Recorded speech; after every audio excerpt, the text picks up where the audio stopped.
வாங்கலாம் 50 ரூபாய் டிக்கெட்டை வித்துட்டு அவங்களாம் நீங்க நாட்டை காப்பாற்ற போறேன்னு சொல்றாங்க. நல்லா காப்பாற்றுவாங்க, உங்களையும் ஏழை விட்டுருவாங்க. பிளாக் டிக்கெட்ல 3 சிலிண்டர் தரணும் இருக்கிறார் எடப்பாடியார்.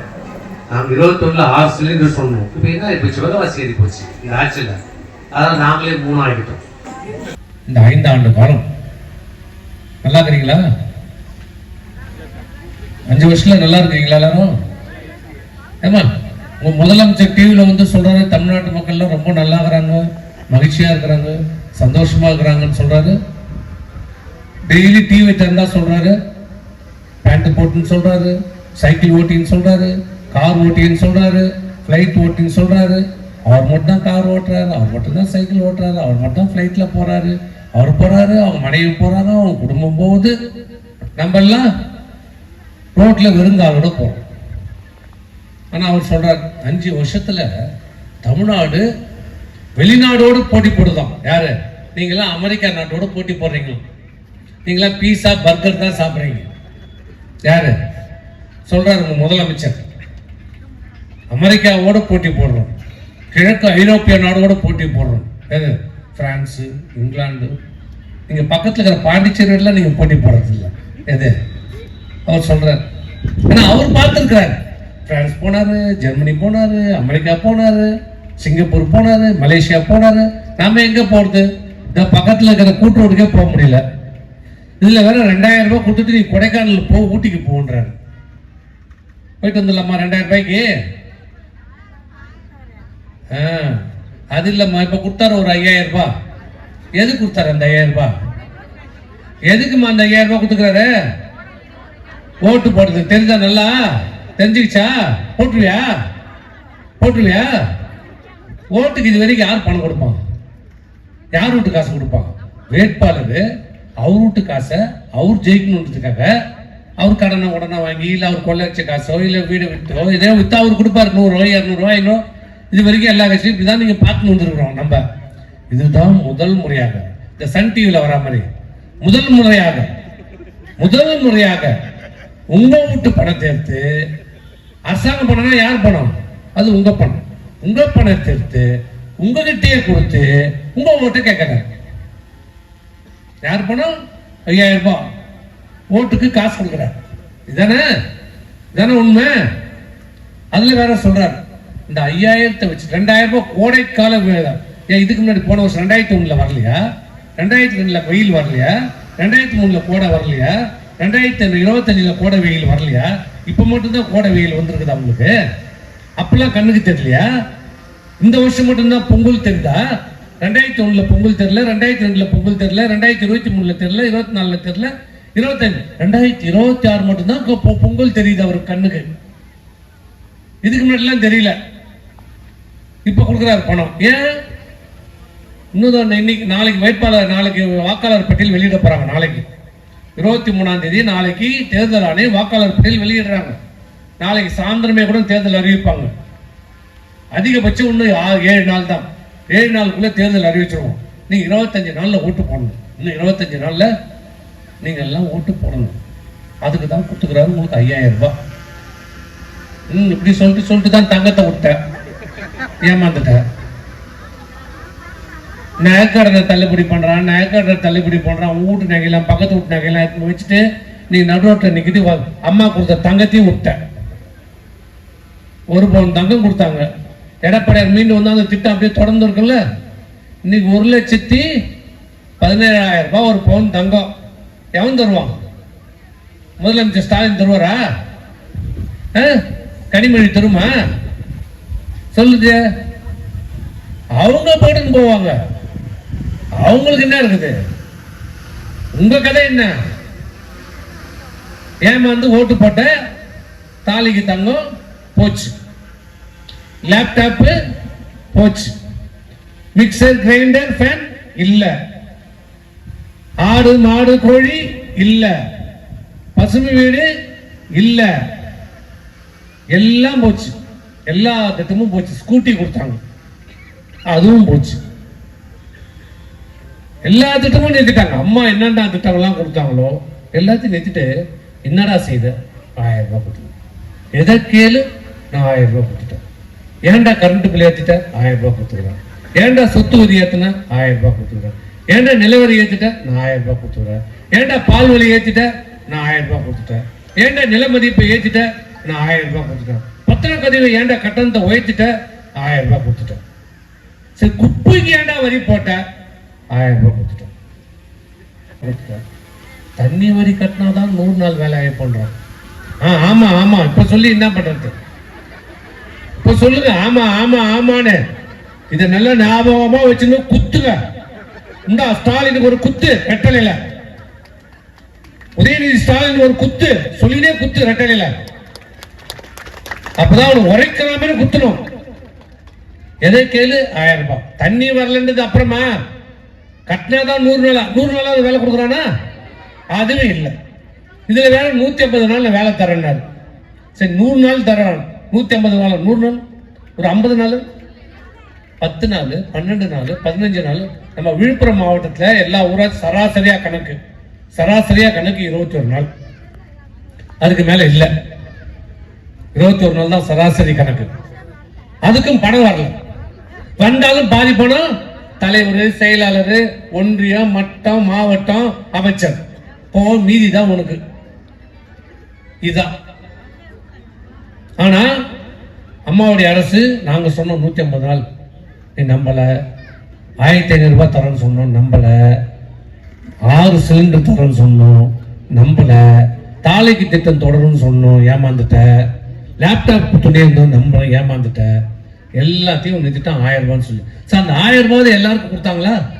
ஓட்டு போடும் போது எல்லாருக்கும். ஜெயிச்ச உடனே என்ன சொல்லிட்டாரு? தகுதி உடையவர், தகுதி இல்லாதவர். அப்போ உன் ஓட்டு மட்டும் அன்னைக்கு செல்லுச்சு இல்ல? உன் ஓட்டு செல்லுச்சு. ஆனா உனக்கு 1000 ரூபாய் வாங்குறதுக்கு உனக்கு தகுதி இல்லை. இப்ப காட்டுங்க, நான் தகுதி உள்ளவனா உள்ள இல்லைன்னு ரெட்டலையில குத்தி காட்டுங்க. அப்ப தெரியும் இது நான் தகுதி உடையவனா உள்ளனான்றத. நான் குத்துறேன் பாடுறா ஓட்டு, ரெட்டலையில குத்துங்க. குத்தனா என்ன ஆகும்? எடப்பாடியார் சொல்லி இருக்கிறார், மாசம் 2000 ரூபாய் எடுத்து காட்டு. 2000 ரூபாய் எல்லாருக்கும். குடும்ப அட்டை வைத்திருக்கிற அனைத்து குடும்ப தலைவர்களுக்கும் மாதம் 2000 ரூபாய். தகுதி உடையவன் தகுதி எல்லாம் கிடையாது. 2 கோடியே 34 லட்சம் பேருக்கு மாசம். நாங்க சொன்னோன்னு இப்ப சொல்ல, நானும் 2000 ரூபாய் தருவோம். நீ 1000 ரூபாய் கொடுத்த லட்சணம் தான் தெரியுமே எங்களுக்கு. இவர் அவங்களுக்கு 2000 ரூபாய் தர போறாரு. நாங்க சொன்னதால தான் இந்த 5000 போட 3000 போட சேர்த்து 2000. அதுக்கு அதனால இந்த எடப்பாடியார் காசு 2000 ரூபாய். இப்படி மக்களை ஏமாற்றி கொண்டிருக்கிறது இந்த அரசு. எதை கேளு 1000. ஒரு 1000 ரூபாய் கொடுத்துட்டுமா, வீட்டு வரி ஏற்றிட்டான், சொத்து வரி ஏறிடுச்சு, கரண்ட் பில் ஏறிடுச்சு, பால் விலை ஏற்றிட்டான், எல்லா வரியும், மின்சார கட்டணம் 3 முறை ஏறிடுச்சு, எல்லாத்தையும் ஏற்றிட்டாங்க. ஏத்தாததே கிடையாது இந்த ஆட்சியில். இப்படிப்பட்ட ஆட்சி என்ன கிடைக்குது? அன்னைக்கு 2001 எடப்பாடியார் இருந்த ஆட்சியில் இருந்த விலைவாசி இன்னைக்கு இருக்குதாமா? சம்பளம் வாங்கிருச்சா? அன்னைக்கு என்ன நீ சம்பளம் வாங்கிருந்தீங்க, இல்லை உங்க வீட்டுக்காரர் என்ன சம்பளம், அதே தான் இன்னைக்கு சம்பளம். சம்பளம் உயரல. அதே 5000 தான், அதே 5000 தான். ஆனா அரிசி உயர்ந்து போச்சு, பருப்பு உயர்ந்து போச்சு, எண்ணெய் விலை உயர்ந்து போச்சு, கடுகு விலை உயர்ந்து போச்சு, பூண்டு விலை உயர்ந்து போச்சு. வீடு கட்டலான்னு பார்த்தா வீட்டு விலையை இருந்து போச்சு. அன்னைக்கு எடப்பாடி ஆட்சியில் ஒரு செங்கல் 5 ரூபாய். 2027 ஒரு செங்கல் 5 ரூபாய்மா. இன்னைக்கு என்ன தெரியுமா செங்கல் விலை? 12 ரூபாய், 13 ரூபாய் ஒரு செங்கல். அன்னைக்கு எடப்பாடி ஆட்சியில் ஒரு டன் கம்பி 35,000 ரூபாய். இன்னைக்கு ஒரு டன் கம்பி 75,000 ரூபாய். அன்னைக்கு எடப்பாடி ஆட்சியில் சிமெண்ட் 175 ரூபாய். இன்னைக்கு ஆட்சியில் 475 ரூபாய், 500 ரூபாய் சிமெண்ட். வீடு கட்ட முடியுமா நீங்களால? வீடு வாங்கலான்னு பார்த்தா, இடம் வாங்கலான்னு பார்த்தா பத்திரப்பதிவு விலை கடுமையா உயர்த்திட்டான். சரி, ஒரு இடத்தை வித்துட்டு நம்ம பிள்ளையை கல்யாணம் பண்ணலாம்னு பார்த்தா அதுக்கு 10,000 ரூபாய் கூட போவாது அந்த இடம். ஆனா இன்னைக்கு எந்த இடமா இருந்தாலும் அடிப்படை விலை 2 லட்சம் ரூபாய் இவன் முடிவு பண்ணி வச்சுக்கிறான். யார் வாங்குவோம்? எப்படி கட்ட முடியும்? 2 லட்சம் ரூபாய்க்கு பத்திரப்பதிவு கட்டணும். அந்த கட்டணத்தையும் விலை உயர்த்திட்டான். எல்லாத்தையும் உயர்த்தியாச்சு. அரசுக்கு வருமானம் கூடுதலா. ஆனா உங்களுக்கு ஏதாவது செய்தாரா? ஒன்னும் செய்யல. என்ன கிடைக்குது? இந்த மக்களுக்கு என்ன? என்னம்மா?